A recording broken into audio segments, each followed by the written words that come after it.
My name is Tom Ilube. I'm patron of the NOMO Awards. I'm a technology entrepreneur from the UK. I set up and run technology companies in the UK, and I'm also chairman of the African Science Academy, which is a girls' school in Ghana. I recently sat on a panel at the Ake Book Festival that explored financing for the creative industry.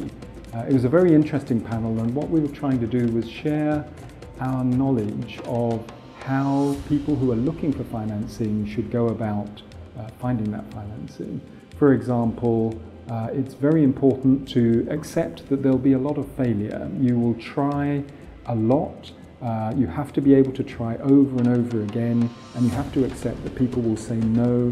You come back again, they say no, and you just keep going. A lot of people get tired and they give up, but if you want to be successful, you really have to push.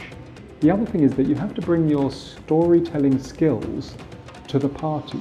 So it's interesting that people who are quite creative, they're storytellers, when it comes to pitching to get funding, they seem to lose that creativity. They don't really construct the narrative of why a donor should support them. And I think it's really important for artists and writers to really think about the story that they're going to be pitching to a potential donor. You've got to engage with the donor, you've got to make them feel emotionally attached to your project, you've got to make them feel excited about your project in order to bother to get involved in it.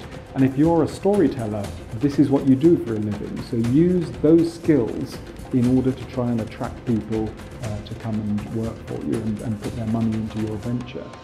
You have to get very, very focused on what is in it for the donor. So if you've gone to the donor's website or you've asked about them and you discover that they're particularly interested in women's affairs and women's literature, then why are you pitching them a story about football for men?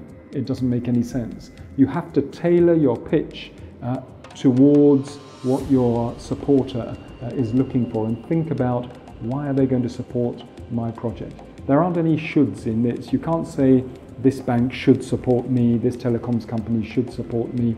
They'll only support you if they see something interesting for them. So you tailor your pitch to suit the person that you're talking to. In my life, outside of looking after the NOMO Awards, I also run a school in Ghana. It's called the African Science Academy.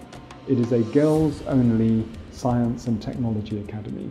We take girls from across the continent. We have girls from Nigeria, Ghana, Sierra Leone, Ethiopia, Kenya, Zimbabwe. We've had girls from Cameroon, from the Gambia, other places, and we bring them together and they study science subjects, maths, further maths, physics, computing.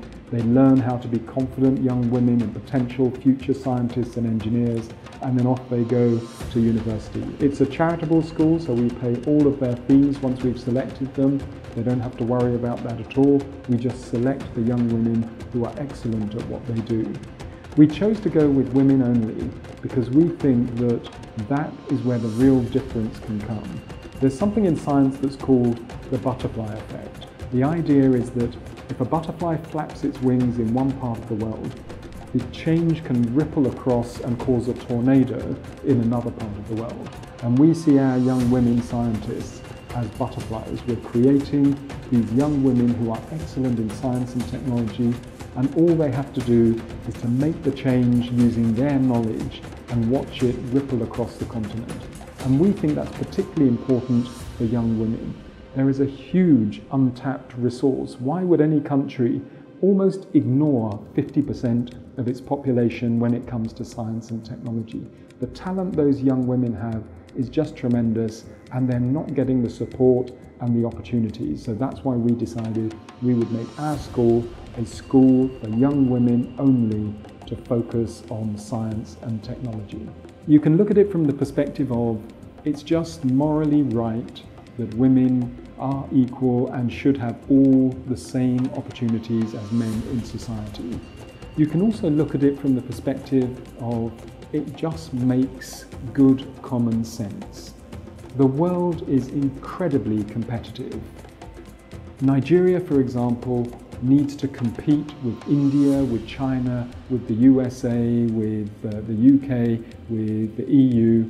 It is a competition at every step of the way. If you're putting together a team and you can select the best people to play in your team, what sensible coach or manager would say, I'm only going to select from half of my team. I'm going to select from the half of my team who are called men, and I'm not going to select from the half of the team that are called women. That just doesn't make any sense at all.